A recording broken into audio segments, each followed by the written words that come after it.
இன்னைக்கு மதுரை சமையல்ல நம்ம என்ன ரெசிபி பார்க்க போறோம்னா சிக்கன் உப்பு கறி தான் பார்க்க போறோம். அதுக்கு வேண்டியது சிக்கன் வந்து ஒரு 1/2 கிலோ எடுத்திருக்கேன். நல்லெண்ணெய் இது ஒரு 2-3 டேபிள் ஸ்பூன், அப்புறம் turmeric, pepper, garam masala powder, அப்புறம் சின்ன வெங்காயம் போட்டால் தான் இது வந்து ரொம்ப நல்லா இருக்கும். சின்ன வெங்காயம் வந்து ஒரு 1/4 கிலோ, 1/2 கிலோ சிக்கனுக்கு ஒரு 1/4 கிலோ போட்டால் கரெக்டாக இருக்கும்.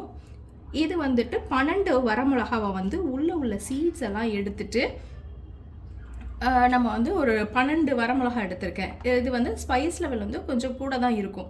இது வந்து கொஞ்சம் கம்மியாக வேணும் அப்படின்னா ஒரு 8 வரைக்கும் குறைச்சிக்கலாம். அதுக்கப்புறம் இது வந்துட்டு கருவேப்பிலை, இஞ்சி வந்து இடித்து வச்சுருக்கேன் ஒரு சின்ன துண்டு, ஒரு 3 பூண்டு வந்துட்டு இது பண்ணி வச்சுருக்கேன். அதுக்கப்புறம் இப்போது இது வந்து கழுவிட்டு இதுலேயும் இஞ்சி பூண்டு எடுத்திருக்கோம். அது போக நம்ம இந்த சிக்கன் வந்துட்டு கழுவி வச்சுருக்கோம் இல்லையா, இதில் வந்துட்டு உப்பு, மஞ்சப்பொடி, இஞ்சி பூண்டு பேஸ்ட், அது 3 இஞ்சி பூண்டு பேஸ்ட் அதில் ஒரு 2 டீஸ்பூன் போட்டு நீங்கள் வந்து இதெல்லாம் போட்டு மேரினேட் பண்ணி வச்சுருக்கோம். ஒரு 15 மினிட்ஸ் மேரினேட் பண்ணி வச்சுக்கலாம். இதில் கல்லுப்பு யூஸ் பண்ணிங்கன்னா அதோட டெக்ஸ்சர் வந்து ரொம்ப நல்லாயிருக்கும். சிக்கன் வந்துட்டு நீங்கள் பிரெஸ்ட் பீஸ் எடுக்கிறத விட நீங்கள் வந்து தை பீஸ் எடுத்தீங்க அப்படின்னா தான் அது வந்துட்டு நம்ம கொஞ்சம் நேரம் அதை வதக்கி குக் பண்ணும்போது கரெக்டாக இருக்கும். எப்படி இருந்தாலும் அது வந்துட்டு இதாகாது. இல்லைனா நூல் மாதிரி பிரெஸ்ட் பீஸ் எடுத்திங்கன்னா ஒரு மாதிரி நூல் மாதிரி ஒரு மாதிரி வந்துடும். ஸோ அதை பார்த்துக்கோங்க. இப்போது ஆயில் வந்து ஒரு 3 டேபிள் ஸ்பூன் நான் வந்து போட்டிருக்கேன். இந்த ரெசிபிக்கு ஆயில் கொஞ்சம் இருந்தால் நல்லாயிருக்கும். ஸோ சோம்பு ஒரு 1.5 டீஸ்பூன், அது பொரிஞ்ச உடனே வரமிளகா போட்டுடலாம்.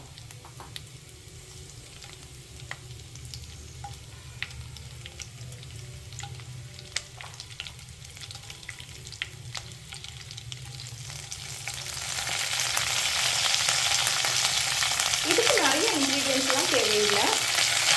நம்ம வீட்டில் இருக்கிற இன்க்ரீடியன்ஸ் வச்சு நம்ம வந்து சூப்பராக பண்ண முடியும்.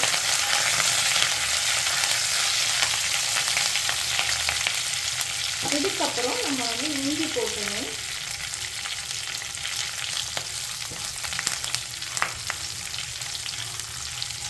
இஞ்சி வந்து நம்ம இடிச்சும் போடுறோம், சிக்கனோட பேஸ்ட்லையும் நம்ம வந்து மிக்ஸ் பண்ணுறோம்.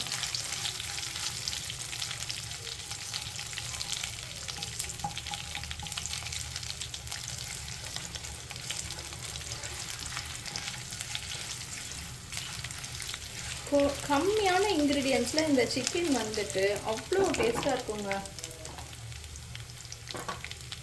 இப்போ நம்ம வந்து ஆனியன் போட்டுடலாம்.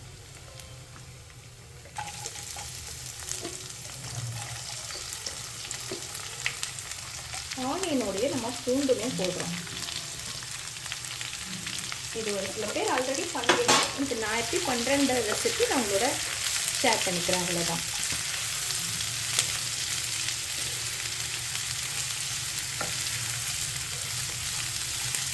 இது இப்போ நல்லா வதங்கட்டும். இப்போ இந்த ஆனியன் வந்துட்டு லைட்டாக டிரான்ஸ்பரண்ட்டாக வந்தால் போதும். இந்த ஒரு கால்வாசி வதங்கினா போதும். ஏன்னா நம்ம சிக்கனோடையும் இதை நல்லா வதக்க போடுறோம் இல்லையா.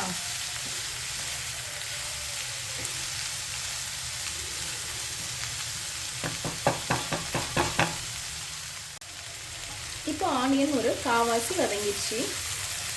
நம்ம சிக்கன்லேயே நம்ம வந்து உப்பெல்லாம் போட்டு மேரினேட் பண்ணியிருக்கோம். அதனால நான் இன்னும் எக்ஸ்ட்ரா ஆட் பண்ணலாம். லாஸ்ட்டாக வேணும்னா பார்த்துட்டு ஆட் பண்ணிக்கலாம். இப்போ என்ன பண்ணலான்னா இதை நல்லா வதக்கி விட்டுடலாம். நல்லா வதக்கி விட்டுட்டு இதுலேருந்தே கொஞ்சம் வாட்டர் வந்துட்டு வெளியில் வரும். இந்த நேரத்தில் கொஞ்சோண்டு தண்ணி போட்டு, கொஞ்சம் வெளியில் வரட்டும், கொஞ்சோண்டு தண்ணி போட்டு, இந்த கரண்டி அளவுக்கு தண்ணி போட்டு கொஞ்சம் நேரம் ஒரு 10 நிமிஷம் வேக விட்டுருவோம். அடுத்து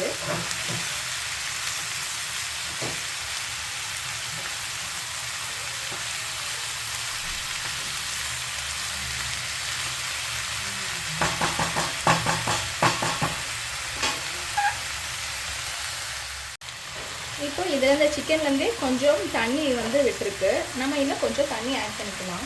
கொஞ்சோண்டு இப்போ இது நல்லா ஒரு 10 நிமிஷம் வேகட்டும். நம்ம இதை வந்து க்ளோஸ் பண்ணி வச்சுக்கலாம். மீடியமில் வச்சு க்ளோஸ் பண்ணி வச்சுக்கலாம். 10 மினிட்ஸ் அது வந்து வேகட்டும். இப்போ வந்து இது நல்லா வந்து தண்ணி விட்டு நல்லா வெந்துட்டுருக்கு.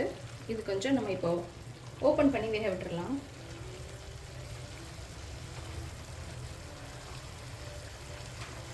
இதுலேயே கரம் மசாலா வந்து இப்போ போட்டுருவோம். மஞ்சள் வந்து நான் ஆல்ரெடி போட்டிருக்கேன், இருந்தாலும் குக் பண்ணும்போது ஒரு 1/4 டீஸ்பூன் போட்டுட்டு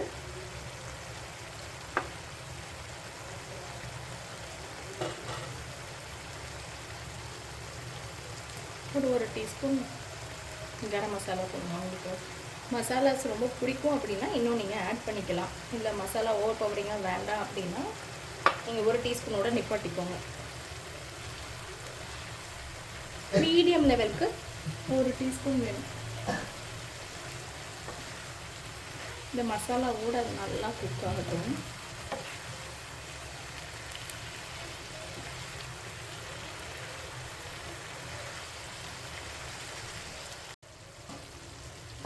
இப்போ இது நல்லா குக் ஆகிட்டு இருக்க நேரத்தில் கரம் மசாலா போட்டிருக்கோம். இப்போ வந்து சால்ட்லாம் செக் பண்ணிக்கலாம்.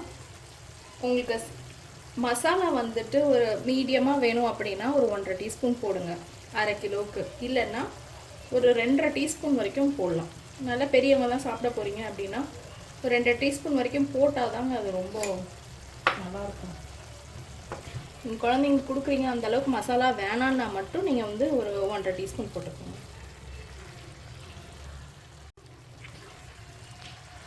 இங்கே நான் பண்ணியிருக்கிற இது வந்துட்டு 2.5 டீஸ்பூன் கரம் மசாலா, 12 வரமிளகா. இது வந்து ஸ்பைஸ் லெவலும் மசாலாவும் கொஞ்சம் நல்லாவே இருக்கும்.